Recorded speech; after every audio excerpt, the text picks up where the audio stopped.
تأتي نوة المكنسة على محافظة الإسكندرية، تأتي 16 نوفمبر 25، وهي نوة المكنسة تكنس البحر وتكنس الهواء.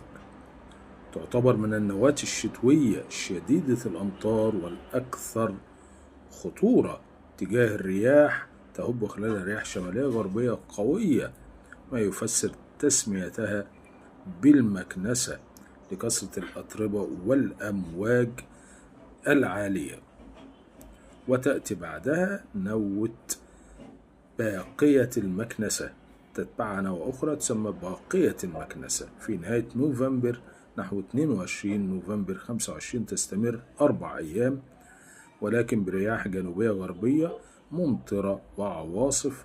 تأثيرها البحري تسبب اضطراب شديد في حركة الملاحة البحرية وارتفاع كبير في أمواج البحر، قد يصل إلى 5 أمتار، وانخفاض درجات الحرارة يصحبها انخفاض ملحوظ في درجات الحرارة. يعني بتحس إن الشتاء خلاص بدأ، واستعدوا لدخول الشتاء بعد هذه النوة.